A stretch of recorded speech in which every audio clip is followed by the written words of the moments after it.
Hello दोस्तों, ये सूर्यताप का चैप्टर का ये चौथा वीडियो है और इसमें मैं चौथा टॉपिक बताने जा रहा हूँ। वायुमंडल तथा पृथ्वी की ऊष्मा का संतुलन कैसे होता है। जो वायुमंडल का ऊष्मा है और पृथ्वी का ऊष्मा है, इसका संतुलन कैसे होता है। ये सूर्यताप जो चैप्टर उसमें ये चौथा टॉपिक है, इसको मैं कवर करने जा रहा हूँ। चलिए अब सामान्य परिचय इसको बताता हूँ। फिर सामान्य परिचय में इसको हम इंग्लिश में अगर बता दूँ तो वायुमंडल तथा पृथ्वी की ऊष्मा का संतुलन, heat balance of the atmosphere and the earth. सामान्य परिचय इसका है, पृथ्वी की ऊष्मा का सर्वाधिक भाग सूर्य से प्रत्यक्ष रूप में प्राप्त होता है। तो पृथ्वी जो भी तापमान है, टेम्परेचर है, वो सीधे रूप से प्रत्यक्ष रूप से सूर्य से प्राप्त होता है। सूर्य से जो ऊर्जा विकिरण होती है उसे लघु तरंग या सौद्रिक विकिरण की संख्या दी जाती है, जो पृथ्वी पर आता है। सार्वत्रिक विकिरण कहते हैं जब ये पृथ्वी पर आती है। शॉर्ट वेव सोलर रेडिएशन कहा जाता है इंग्लिश में। वायुमंडलीय प्रत्यक्ष रूप में सूर्य की विकिरण ऊर्जा का केवल 14% अंश ही प्राप्त कर पाता है। तो वायुमंडल जो 14% अंश ही प्राप्त कर पाता है सूर्य के जो लघु तरंग विकिरण होता है। वायुमंडल की अधिकांश ऊष्मा पृथ्वी से विकिरण ऊर्जा द्वारा प्राप्त होती है। तो वायुमंडल की जो अधिकांश ऊष्मा प्राप्त होती है वो पृथ्वी के विकिरण होता है जो पृथ्वी पर, उससे प्राप्त होती है। पृथ्वी द्वारा होने वाला विकिरण दीर्घ तरंगों के रूप में होता है। तो मतलब पृथ्वी कम हिट होता है, इसके कारण दीर्घ रूप में यह परावर्तित होता है, जिसके कारण वो वायुमंडल में ऊष्मा प्राप्त होती है, जिसे दीर्घ तरंग धरातलीय पार्थिव विकिरण कहते हैं। स्पष्ट रूप में सूर्य से सतत ऊष्मा प्राप्त करते रहते हैं, तथापि उनका ऊष्मा भंडार न तो सामान्य से अधिक हो पाता है न तो कम ही। इससे आभास होता है कि पृथ्वी तथा वायुमंडल के ऊष्मा भंडार में सदैव संतुलन की स्थिति रहती है। अर्थात यह जितनी ऊष्मा सूर्य से प्राप्त करते हैं उतनी ही मात्रा के बाद में शून्य में लौटा देते हैं।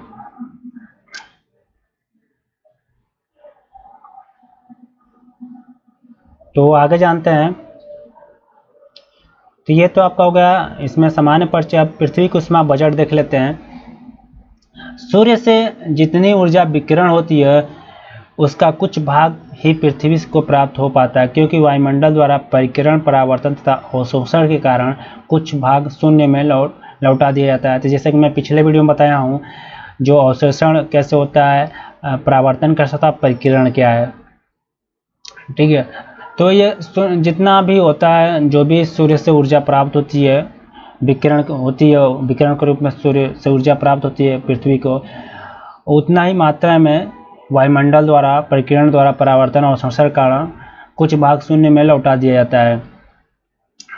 तो मैं ये दूसरा टॉपिक बता रहा हूँ, ठीक है। पृथ्वी की ऊष्मा बजट जो दूसरा टॉपिक है, परावर्तन तथा अवशोषण के कारण ये कुछ भाग शून्य में लौटा दिया जाता है तथा कुछ भाग वायुमंडल में बिखेर दिया जाता है।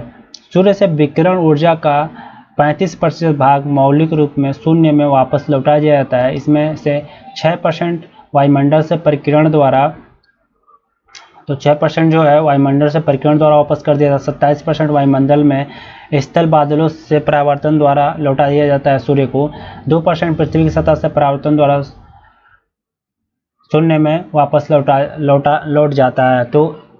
तो आप देख सकते हैं 27/6 मतलब टोटल 35% सूर्य को जो ऊर्जा है वो लौटा दिया जाता है। अतः सौरिक ऊर्जा के इस 35% भाग का वायुमंडल तथा पृथ्वी को गर्म करने में कोई हाथ नहीं रहता है। तो 35% सीधा वापस हो जाता है। शेष 65% भाग से वायुमंडल द्वारा जलवाष्प, बादल, धूलकणों तथा स्थायी कुछ गैसों द्वारा 14% भाग का अवशोषण कर लिया जाता है, मतलब सोख लिया जाता है। इस तरह केवल 51% ऊर्जा ही पृथ्वी को प्राप्त हो पाती है। इसमें से 34% भाग प्रत्यक्ष सूर्य प्रकाश से प्राप्त होता है तथा शेष 7% विसरित दिवा प्रकाश द्वारा प्राप्त होता है। डिफ्यूज्ड लाइट जिसे हम कहते हैं, जो आप देख रहे हो कि प्रकाश जो दिखाया जाता है नीला आकाश, ठीक है, इसके द्वारा प्राप्त होता है। जैसे कि मैं आपको यहाँ पर देखोगे बताया, डिफ्यूज्ड लाइट अगर देखोगे यहाँ पर आप समझ जाओगे। तो जिसे नीला प्रकाश कहते हैं, जब परावर्तन होता है, विकिरण होता है, तो विकिरण होने के कारण जब सूर्य लालमी दिखाई देता है, प्रकाश नीला दिखाई देता है, इसी को हम कहते हैं डिफ्यूज्ड लाइट, ठीक है, आकाश का नीला दिखाई देना। तो जो 70% ऊर्जा प्राप्त होती है पृथ्वी को, वो Divya Prakash diffuse day light द्वारा प्राप्त होती है। इसी दिव्य प्रकाश के कारण, डिफ्यूज डे लाइट के कारण ही जो स्थान नहीं दिखाई देता वो भी दिखाई देने लगता है पृथ्वी से। चलो आगे जानते हैं। सूर्य से प्राप्त यही 51% ऊष्मा ही पृथ्वी की वास्तविक बजट है। धरातल पर ऊष्मा संतुलन के लिए इस मात्रा की भी वापसी होना आवश्यक है, क्योंकि यदि प्राप्त मात्रा से अधिक ह्रास होता है तो धरातल पर शीतलता आने लगेगी।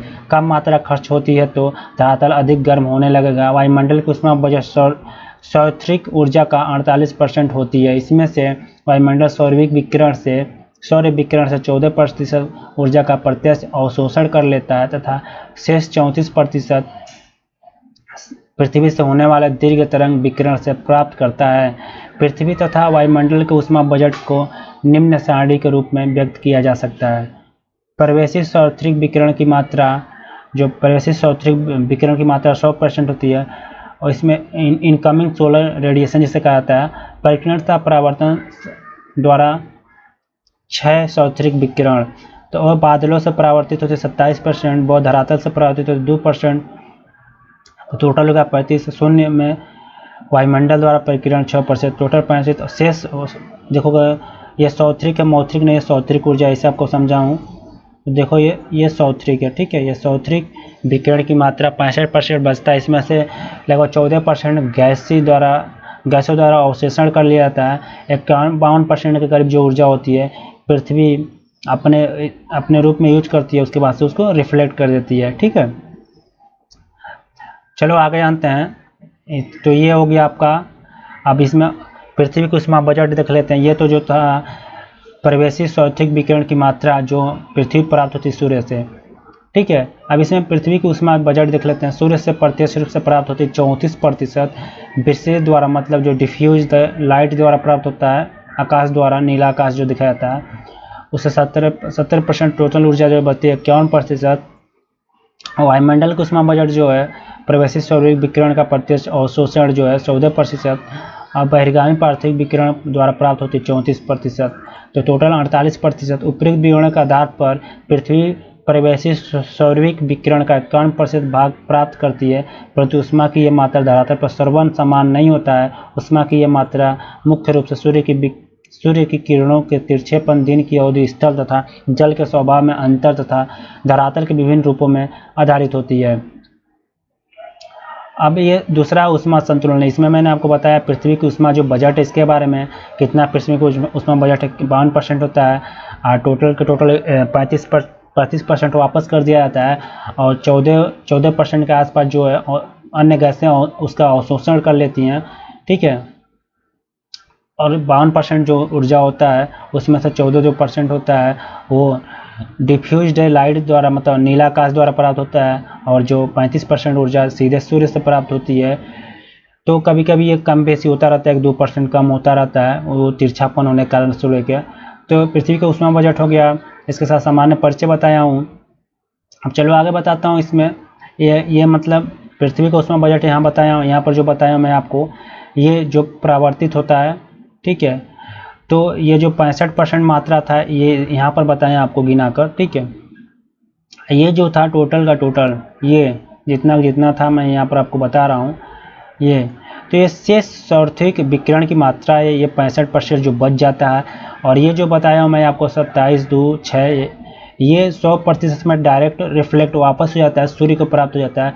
65% में से 14% जो होता है वो गैसों द्वारा, जो अन्य गैसें होती हैं उससे अवशोषण कर लेती हैं, बचता है 52%। ये कम बेसी होता रहता है सूर्य की तिरछापन होने के कारण, अपने पृथ्वी पर सूर्य किरणें जैसे पड़ती हैं उसमें 48% या 52% होता है। और इस क्रिया में होता क्या है, जो 52% होता है उसमें सूर्य परावर्तित करती है 35%, ठीक है, परावर्तन करके वायुमंडल को हिट करती है।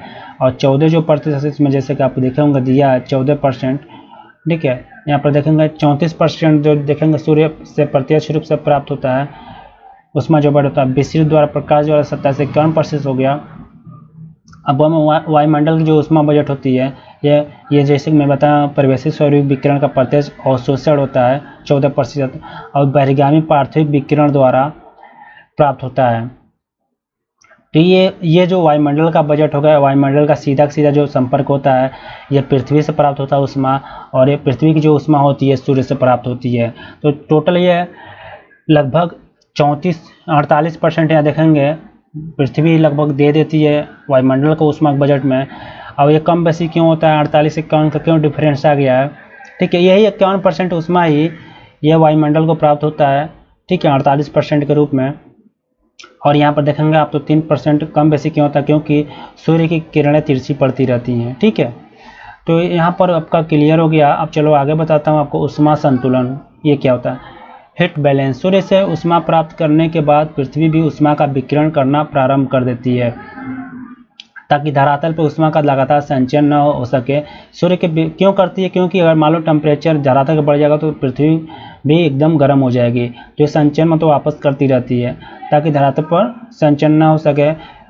सूर्य के विपरीत पृथ्वी द्वारा होने वाला विकिरण दीर्घ होता है, क्योंकि ये कम हीट होता है और इसीलिए दीर्घ तरंग के रूप में होता है। अगर सूर्य, जैसे कि मैं पीछे भी बता चुका हूँ, जो जितना हीट होगा वस्तु वो लघु तरंग में ऊर्जा देगा, ठीक है, और जो जितना कम हीट होगा, कम मतलब बहुत कम हीट होगा जैसे पृथ्वी, वो दीर्घ तरंग के रूप में होता है, उसका जो विकिरण होता है। तो पृथ्वी दीर्घ तरंग के रूप में होता है, इसी जो विकिरण होता है पृथ्वी का, इसी पार्थिव विकिरण से वायुमंडल का निचला भाग गर्म होता है। जैसे कि मैं यहाँ पर आप बताएं, ये वायुमंडल का जो उष्मा होता है, जो सूर्य से एनर्जी मिलती है, अब एनर्जी होने के बाद से फिर से ऊर्जा जो वायुमंडल सूर्य से जो ऊर्जा डायरेक्ट पृथ्वी मिलती है, पृथ्वी क्या करता है 51% ऊर्जा को अब मतलब दीर्घ रूप में इसको वायुमंडल को ट्रांसफर करता है, दीर्घ तरंग के रूप में विकिरण करता है अपने ओर से एनर्जी को, ताकि यहाँ पर देखो एक शब्द लिखा था संचयन, मतलब इकट्ठा ना हो ऊर्जा, ताकि अगर ज़्यादा इकट्ठा हो जाएगा ऊर्जा पृथ्वी पर तो वायुमंडल क्या होगा, वायुमंडल के साथ साथ पृथ्वी भी हीट हो जाएगी, जिसके कारण जीवन यहाँ पर नष्ट हो जाएगा। तो इसीलिए पृथ्वी जो 51% ऊर्जा बचता है, ठीक है, तो 51% जो ऊर्जा बचता है पृथ्वी पर, पृथ्वी रिफ्लेक्ट करता है वायुमंडल में, वो प्राप्त होता है, वो विकिरण द्वारा दीर्घ तरंग विकिरण द्वारा प्राप्त होता है। पृथ्वी दीर्घ तरंग में ऊर्जा वापस करती है वायुमंडल को। इसी पार्थिव विकिरण से वायुमंडल का निचला भाग गर्म होता है, इसे प्रभावी विकिरण क्या कहते हैं, प्रभावी विकिरण भी कहते हैं। पृथ्वी द्वारा प्राप्त स्वाभाविक ऊर्जा का 51% भाग किसी न किसी रूप में शून्य तथा वायुमंडल में वापस लौटा देना होगा। तो जो पृथ्वी का 51% भाग, जैसे 100% जो भाग बचा उसमें से 35% सीधा वापस हो जाता है सूर्य को। उसके बाद से 14% जैसे मैं बताया हूँ कि अन्य गैसें होती हैं अवशोषण कर लेती हैं, उसका बचता है जो 51%, वो 51% जो 51% है वो किसी न किसी तरह वायुमंडल में या सूर्य को वापस करना होता है। अगर वो पृथ्वी पर रहेगा तो क्या हुआ, संचयन होने लगेगा, इकट्ठा होगा ऊर्जा, जिसके कारण पृथ्वी पर जीवन नष्ट हो जाएगा।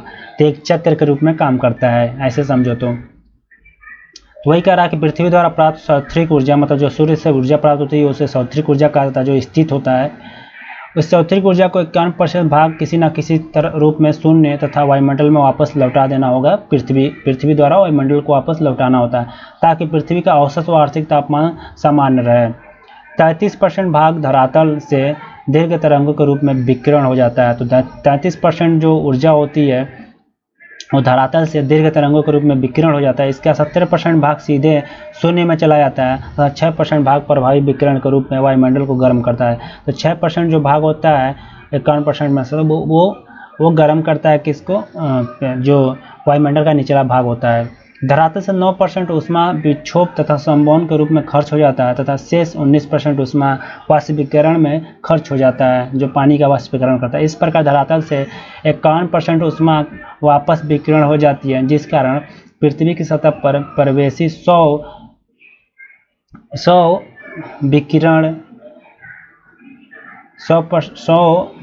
विकिरण द्वारा प्राप्त ऊष्मा तथा बहिर्गामी पार्थिव विकिरण द्वारा खर्च की गई ऊष्मा की मात्रा समान हो जाती है। तो जो खर्च की गई जो प्राप्त हुई वो समान हो जाती है, जिससे धरातल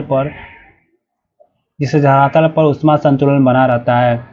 वायुमंडल कुल 48% ऊष्मा प्राप्त करता है। 14% भाग प्रवेशी स्वाभाविक विकिरण से, 6% प्रभावी विकिरण से, 9% विक्षोभ एवं संवहन से, 19% संघनन की गुप्त ऊष्मा से वायुमंडल अपनी इस 48% ऊर्जा को शून्य में विकिरण कर देता है। इस तरह वायुमंडल तथा पृथ्वी द्वारा प्राप्त 65% ऊष्मा का 17% भाग पृथ्वी से तथा 48% भाग वायुमंडल से शून्य में वापस चला जाता है। अब पार्थिव ऊष्मा, उसके बाद से देख लो वायुमंडल का ऊष्मा, ठीक है। तो देखो पार्थिव ऊष्मा जो है वायुमंडल ऊष्मा, इसके बारे में बता देता हूँ। तो चलो पार्थिव ऊष्मा क्या है, वायुमंडल। प्राप्त ऊष्मा जो है 51% है पार्थिव ऊष्मा संतुलन, और नष्ट ऊष्मा कितना है 23% विकिरण द्वारा, 9% विक्षोभ द्वारा संवहन द्वारा, 19% वाष्पीकरण द्वारा, टोटल हो गया 51% समाप्त। अब वायुमंडल का जानते हैं, पृथ्वी का हुआ है ये वायुमंडल ऊष्मा संतुलन देखते हैं। पार्थिव माने पृथ्वी होता है। प्राप्त ऊष्मा कितना हुआ 14% किसके द्वारा प्राप्त हुआ, सौथिक विकिरण से, 6% प्रभावी विकिरण से, 9% विक्षोभ तथा संवहन से, 19% संघनन को गुप्त ऊष्मा से, टोटल 68%। नष्ट ऊष्मा जो है प्रभावी विकिरण से 48% सीधे नष्ट हो जाता है, शून्य में विकिरण हो जाता है। तो दोनों का संतुलन बराबर हो जाता है। अब यहाँ पर संतुलन अब जान लेते हैं अक्षांशीय ऊष्मा संतुलन। ये तो मैं जो आपको बताया हूँ, ये जो था पूरा 3 टॉपिक था, ठीक है। यहाँ पर देखिए ऊष्मा संतुलन, इसके साथ साथ था पृथ्वी की ऊष्मा बजट, इसका पहला था सामान्य परिचय। तो वायुमंडल था पृथ्वी की ऊष्मा बजट का संतुलन, इसको मैं यहाँ कंप्लीट कर दिया। अब इसी में मैं आपको कंप्लीट कर देता हूँ टॉपिक के, छोटा सा टॉपिक अक्षांशीय ऊष्मा संतुलन। अक्षांशीय ऊष्मा का संतुलन कैसे बना रहता है, जो सूर्य से प्राप्त होता है। समस्त भूतल का औसत वार्षिक तापमान सदैव समवत रहता है, मतलब समान रहता है जितना भूतल पर है, क्योंकि पृथ्वी द्वारा प्राप्त प्रवेशी विकिरण तथा पृथ्वी द्वारा बहिर्गामी विकिरण समान हो जाते हैं। परंतु पृथ्वी के प्रत्येक अक्षांश पर प्राप्त ऊष्मा तथा नष्ट ऊष्मा में समानता नहीं हो पाती है, क्योंकि हर एक अक्षांश पर अलग अलग प्रकार की ऊष्मा प्राप्त होती है, क्योंकि सूर्य की किरणें सीधे और तिरछी या लंबवत पड़ने के कारण होता है। तथापि किसी भी अक्षांश का तापमान न तो सामान्य से नीचा होता जा रहा है, न अधिक हो रहा है। यह स्थिति ऊष्मा के स्थानांतरण के कारण संभव हो पाता है या पाती है। 37 उत्तर अक्षांश तथा दक्षिणी अक्षांशों दोनों में 37 उत्तर या दक्षिणी के अक्षांशों के बीच प्रवेशी विकिरण प्राप्त ऊष्मा जिसे कहा जाता है बहिर्गामी पार्थिव विकिरण, जो नष्ट ऊष्मा से अधिक होता है। तो जो प्राप्त ऊष्मा होता है नष्ट ऊष्मा से अधिक होता है, जिस कारण ऊष्मा अधिक हो जाती है। इसके विपरीत 37 अंश तथा ध्रुवों के बीच, 37 अक्षांश तथा ध्रुवों के बीच, मतलब ऐसे एग्जाम्पल समझ लो, ये मान लो यहाँ 0 अक्षांश है, यहाँ 37 अंश अक्षांश है, ये ध्रुव है, 90 अंश अक्षांश है। तो इन दोनों को 37 से 90 अंश अक्षांशों के बीच नष्ट ऊष्मा की मात्रा ऊष्मा से अधिक हो जाती है। तो ध्रुवों के बीच जो 37 अक्षांश है तथा ध्रुवों के बीच नष्ट ऊष्मा की मात्रा प्राप्त ऊष्मा से अधिक हो जाती है, जिस कारण ऊष्मा कम होने लगती है।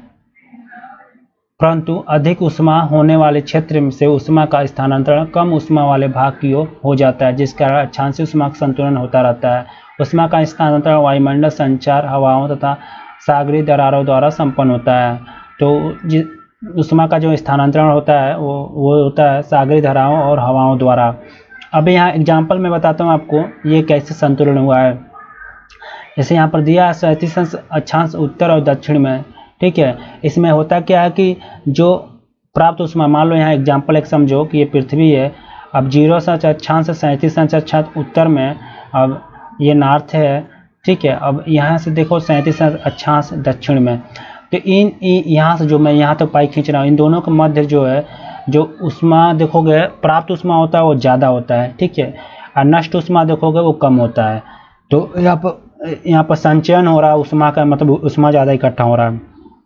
लेकिन इसके विपरीत देखोगे कि जब 37 अक्षांश से हम ऊपर जाते हैं, 37 से 90 अंश अक्षांशों के मध्य, अर्थात यहाँ 90 अंश अक्षांश ध्रुवों में दक्षिण और उत्तरायण है, तो यहाँ पर होता क्या है देखोगे तो जो प्राप्त ऊष्मा है कम होता है, नष्ट ऊष्मा ज़्यादा होता है। तो 37 अंश अक्षांश ध्रुवों पर जो है इसके मध्य देखोगे, ठीक है, यहाँ से और यहाँ के मध्य, ठीक है, और यहाँ से यहाँ के मध्य, जो मैं यहाँ देखो संकेत द्वारा बता रहा हूँ। तो इन 37 अंश अक्षांश उत्तर से 90 अंश ध्रुवों तक और 37 अंश दक्षिण में, 37 अंश अक्षांश दक्षिण में देखोगे ध्रुवों तक 90 अंश अक्षांश तक जो प्राप्त ऊर्जा होती है सूर्य से वो कम होती है और नष्ट ऊष्मा ज़्यादा होती है। तो होता क्या है कि जो 0 से 37 अंश उत्तर और दक्षिण में उस ऊर्जा ज़्यादा प्राप्त हुई थी, ठीक है, और देखोगे यहाँ पर कम प्राप्त हुई थी। इसके कारण होता क्या है कि जो कम ऊर्जा प्राप्त होती है उससे होता है क्या कि पूरा टोटली फिर से संचयन बनाया जाता है, क्योंकि जो 37 अंश अक्षांश पर ज़्यादा ऊर्जा प्राप्त होती है वो यहाँ पर देखोगे ट्रांसफ़र कर देता है 90 अंश अक्षांश पर, जहाँ नष्ट ज़्यादा ऊष्मा होती है। तो इस तरह बैलेंस बना रहता है। तो इस वीडियो में मेरा जो सूर्यताप का टॉपिक था वो कंप्लीट हो गया। अगर इस वीडियो से आपको थोड़ी भी जानकारी प्राप्त हुई तो मेरे चैनल को सब्सक्राइब करें, मेरे वीडियो को लाइक करें और ये अपनी कमेंट देकर राय ज़रूर बताएं। फिलहाल इस वीडियो में इतना ही। धन्यवाद।